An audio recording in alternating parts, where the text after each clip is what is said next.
ನಮಸ್ಕಾರ. ನನ್ನ ಹೆಸರು doctor Shailaja. Rainbow children hospital ಅಲ್ಲಿ ಕೆಲಸ ಮಾಡ್ತೀನಿ, ಬನ್ನೇರುಘಟ್ಟ ರೋಡ್, ಬ್ಯಾಂಗ್ಳೂರ್. ಸೊ ಇವತ್ತು ಕ್ಯಾನ್ಸರ್ ತಡೆಗಟ್ಟುವಿಕೆಯ ಬಗ್ಗೆ ತಿಳ್ಕೊಳ್ಳೋಣ. ಮಹಿಳೆಯರಿಗೆ ಸಾಕಷ್ಟು ಕ್ಯಾನ್ಸರ್ನ ಒಂದು ರಿಸ್ಕ್ ಇರುತ್ತೆ. ಸೊ ಅದು ಯಾವ್ದ್ರ ಮೇಲೆ ಅವಲಂಬಿತವಾಗಿರುತ್ತೆ? ಅವರ ಒಂದು ಭೌತಿಕ ಆರೋಗ್ಯ ಅಂದ್ರೆ ದೈಹಿಕ ಆರೋಗ್ಯ, ಫಿಸಿಕಲ್ ಹೆಲ್ತ್, ಇನ್ನೊಂದು ಮಾನಸಿಕ ಆರೋಗ್ಯ ಹಾಗೂ ಅವರ ರಿಪ್ರೊಡಕ್ಟಿವ್ ಹೆಲ್ತ್. ಈ ಮೂರನ್ನು ನಾವು ಗಮನದಲ್ಲಿ ಇಟ್ಕೋಬೇಕು. ಸೊ ಅವರ ಕ್ಯಾನ್ಸರ್ ರಿಸ್ಕ್ ಅನ್ನ ಅಸೆಸ್ ಮಾಡ್ಬೇಕಾದ್ರೆ, ಜೊತೆಗೆ ಅವರ ಫ್ಯಾಮಿಲಿ ಹಿಸ್ಟ್ರಿ, ಮನೆಯಲ್ಲಿ ಅವರ ತಾಯಿನೋ ಚಿಕ್ಕಮ್ಮ ದೊಡ್ಡಮ್ಮನೋ ಅಜ್ಜಿನೋ ಯಾರಿಗಾದ್ರೂ ಕ್ಯಾನ್ಸರ್ ಇತ್ತ, ಆ ಒಂದು ಹಿಸ್ಟ್ರಿ ಕೂಡ ನಮ್ಗೆ ಬಹಳ ಇಂಪಾರ್ಟೆಂಟ್ ಆಗ್ತದೆ. ಸೊ ಈಗ ಸಣ್ಣ ವಯಸ್ಸಿನಿಂದ ತಗೊಳ್ಳೋಣ. ಸೊ ಒಂದು 10ರಿಂದ 15ನೇ ವಯಸ್ಸು ಒಳಗಡೆ ಒಂದು ವ್ಯಾಕ್ಸಿನೇಷನ್ ಇರುತ್ತೆ. ಅದನ್ನ ಹ್ಯೂಮನ್ ಪ್ಯಾಪಿಲೋಮಾ ವೈರಸ್ ವ್ಯಾಕ್ಸಿನ್ ಅಂತ ಕರಿತೀವಿ. ಸೊ ಅದನ್ನ ಎಲ್ಲ ಮಕ್ಕಳಿಗೂ ಹಾಕ್ಸ್ಬೇಕು. ಹೆಣ್ಮಕ್ಳಿಗೆ ಅಂತ ಹೇಳ್ತೀವಿ, ಬಟ್ ಗಂಡ್ ಮಕ್ಳಿಗೆ ಹಾಕ್ಸಿದ್ರು ಒಳ್ಳೇದೇನೆ.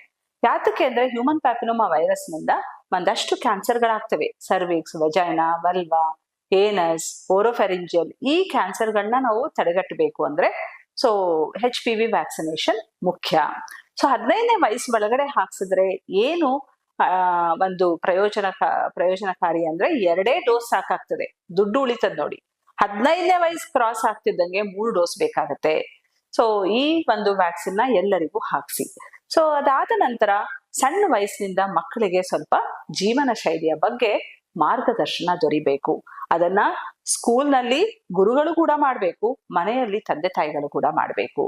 ಅವರ ಒಂದು ಆಹಾರವನ್ನ, ಸೊ ಬ್ಯಾಲೆನ್ಸ್ ಡಯಟ್ ಅಂತ ಹೇಳ್ತೀವಿ, ಅದನ್ನ ಮಾಡ್ಬೇಕು. ಸೊ ಅವ್ರಿಗೆ ಮೊದ್ಲಿಂದನೂ ಈ ಶುಗರಿ ಐಟಮ್ಸ್, ಸಾಲ್ಟಿ ಐಟಮ್ಸ್, ಹೊರಗಡೆ ತುಂಬಾ ತಿನ್ನೋದು, ಇದನ್ನೆಲ್ಲ ಕಡಿಮೆ ಮಾಡಿಸ್ತಾ ಬರ್ಬೇಕು. ಹೆಚ್ಚು ತರಕಾರಿ, ಹೆಚ್ಚು ಹಣ್ಣು, ಹೆಚ್ಚು ನೀರು. ಅವಾಗ ಏನಾಗ್ತದೆ, ಅವರಲ್ಲಿ ಒಬೆಸಿಟಿ ಪ್ರಾಬ್ಲಮ್ ಕಡಿಮೆ ಆಗುತ್ತೆ. ಒಬೆಸಿಟಿ ಎಷ್ಟೋ ಕ್ಯಾನ್ಸರ್ಗಳಿಗೆ ಕಾರಣವಾಗ್ತದೆ. ಸೊ ಪ್ಲಸ್ ವ್ಯಾಯಾಮದ ಕಡೆ ಕೂಡ ಹೆಚ್ಚು ಗಮನ ಹರಿಸ್ಬೇಕು. ಮಕ್ಕಳನ್ನ ಸಣ್ಣ ವಯಸ್ಸಿನಿಂದಲೇ ಒಂದು ಸ್ಪೋರ್ಟ್ಸ್ ಹಾಕೋಬೇಕು, ಹೊರಗಡೆ ಆಟ ಆಡೋದಕ್ಕೆ ಕಳಿಸ್ಬೇಕು. ಬರೀ ಮೊಬೈಲ್ ಮುಂದೆ, ಟಿವಿ ಮುಂದೆ ಕೂತ್ಕೊಂಡ್ರೆ ಮಕ್ಕಳಿಗೆ ಒಬೆಸಿಟಿ ಬಂದೋಗುತ್ತೆ. ಸೊ ಇನ್ನು ಮದುವೆ ಆದ ನಂತರ ಅಂದ್ರೆ ಸೆಕ್ಷುವಲ್ ಆಕ್ಟಿವಿಟಿ ಶುರುವಾದ ನಂತರ ಕೆಲವೊಂದು ಟೆಸ್ಟ್ಗಳಿರುತ್ತೆ ಹೆಣ್ಮಕ್ಳಿಗೆ. Cervical cancer is number 1 cancer ಈಗ. ಸೊ ಅದರಲ್ಲೂ ನಮ್ಮ ಇಂಡಿಯಾದಲ್ಲಿ, ಡೆವಲಪಿಂಗ್ ಕಂಟ್ರೀಸ್ ಅಲ್ಲಿ ಸರ್ವೈಕಲ್ ಕ್ಯಾನ್ಸರ್ ರಿಸ್ಕ್ ಬಹಳವಾಗಿದೆ. ಸೊ ಹಾಗಾಗಿ ಅದನ್ನು ಪ್ರಿವೆಂಟ್ ಮಾಡಬೇಕು ಅಂದ್ರೆ ಎಲ್ಲ ಸೆಕ್ಷುಲಿ ಆಕ್ಟಿವ್ ಪೀಪಲ್ ಒಂದು ಪ್ಯಾಪ್ ಸ್ಮಿಯರ್ ಟೆಸ್ಟ್ ಬರುತ್ತೆ. ಗರ್ಭಕೋಶದ ಬಾಯಿಯಿಂದ ಒಂದು ಸ್ಮಿಯರ್ ಟೆಸ್ಟ್ ಮಾಡ್ತೀವಿ. ಅದನ್ನ ಎವ್ರಿ 3 years, 25 years ಇಂದ ಅಪ್ ಟು 50 years ಮಾಡಿಸ್ಕೋಬೇಕು. 50 ಆದ್ಮೇಲೆ ಬೇಕಾದ್ರೆ ಒನ್ಸ್ ಇನ್ 5 years ಮಾಡಿಸ್ಕೊಳ್ಳಿ, ಬಟ್ ಅಪ್ ಟು 65.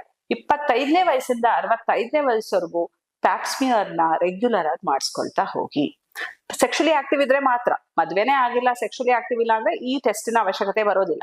ಸೊ ಇನ್ನು ಬ್ರೆಸ್ಟ್ ಪ್ರಾಬ್ಲಮ್ ಬಂದ್ರೆ, ಸೊ ಅದು ಇಡೀ ಪ್ರಪಂಚದಲ್ಲಿ number 1 cancer actually speaking. So ಹಾಗಾಗಿ ಬ್ರೆಸ್ಟ್ ಕ್ಯಾನ್ಸರ್ ನ ದಯವಿಟ್ಟು ನೆಗ್ಲೆಕ್ಟ್ ಮಾಡಬೇಡಿ. ಸಣ್ಣ ವಯಸ್ಸಿನಲ್ಲೂ ಕೂಡ ಬ್ರೆಸ್ಟ್ ಕ್ಯಾನ್ಸರ್ ಆಗಬಹುದು. ಸೊ ಅದು ವಯಸ್ಸಾದವ್ರಿಗೆ ಆಗುತ್ತೆ ಅಂತ ಅನ್ಕೋಬೇಡಿ. ಹಾಗಾಗಿ ಒಂದು 25ನೇ ವಯಸ್ಸಿಂದನೇ ತಮ್ಮ ಬ್ರೆಸ್ಟ್ ಅನ್ನ ತಾವೇ ಎಕ್ಸಾಮಿನ್ ಮಾಡ್ಕೊಳ್ಳೋದನ್ನ ನಾವು ಕಲ್ಸಿರ್ತೀವಿ. ಸೊ ಹಾಗಾಗಿ ಎವ್ರಿ ಮಂತ್ ನಿಮ್ಮ ಮುಟ್ಟು ನಿಂತ ಮೇಲೆ ಒಂದ್ಸಲ ಕನ್ನಡಿ ಮುಂದೆ ನಿಂತ್ಕೊಂಡು ಬ್ರೆಸ್ಟ್ ಅನ್ನ ಪರೀಕ್ಷೆ ಮಾಡ್ಕೊಳ್ಳಿ. ಸೊ ಏನೂ ಸಮಸ್ಯೆ ಇಲ್ಲ ಅಂದ್ರೆ ಅಪ್ ಟು 40 ಸ್ವಲ್ಪ ರಿಲ್ಯಾಕ್ಸ್ಡ್ ಆಗಿರ್ಬೋದು. ಮನೆಯಲ್ಲಿ ಯಾರಿಗಾದ್ರೂ ಬ್ರೆಸ್ಟ್ ಕ್ಯಾನ್ಸರ್ ಇದ್ರೆ ಈ ಬ್ರೆಸ್ಟ್ ಸ್ಕ್ರೀನಿಂಗ್ ಆಲ್ಮೋಸ್ಟ್ 30-35 ಇಂದಾನೆ ಶುರುವಾಗಬೇಕು.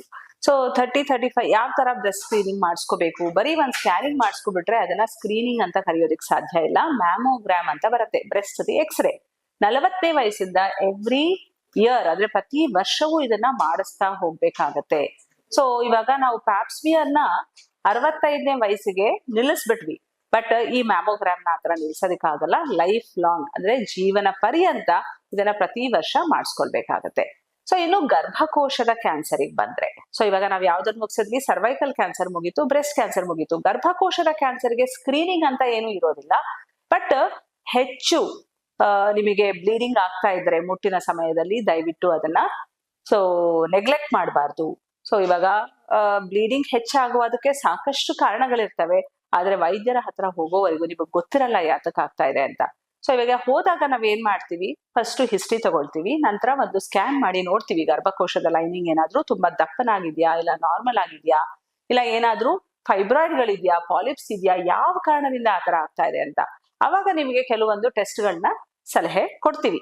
ಗರ್ಭಕೋಶದ ಒಂದು ಪದರ ಏನಿರುತ್ತೆ ಅದು ತಿಕ್ಕಾಗಿದ್ರೆ ಕೆಲವೊಮ್ಮೆ ನಾವು ಎಂಡೋಮೆಟ್ರಿಯಲ್ ಬಯೋಪ್ಸಿ ಅಂತೀವಿ, ಅದನ್ನ ಮಾಡಿಸ್ಕೊಳ್ಳಿ ಅಂತ ಸಜೆಸ್ಟ್ ಮಾಡ್ತೀವಿ. ದಯವಿಟ್ಟು ಅದನ್ನ ಮುಂದೂಡಬಾರ್ದು. ಏನಾಗತ್ತೆ, ಸೊ ನಾರ್ಮಲ್ಸಿಯಿಂದ ಒಂದು ಎಂಡೋಮೆಟ್ರಿಯಲ್ ಹೈಪೋಪ್ಲೇಸಿಯಾ ಅಂತ ಆಗ್ತದೆ, ದಪ್ಪನ ಆಗ್ತದೆ, ಅದರಿಂದ ಕ್ಯಾನ್ಸರ್ ತಿರುಗೋ ಸಾಧ್ಯತೆ ಇರ್ತದೆ. ನೀವು ಇದೇ ಸ್ಟೇಜ್ ಅಲ್ಲಿ ಟ್ರೀಟ್ಮೆಂಟ್ ತಗೊಂಡ್ಬಿಟ್ರೆ ಕ್ಯಾನ್ಸರ್ ನ ಪ್ರಿವೆಂಟ್ ಮಾಡ್ಕೊಳ್ಬಹುದು.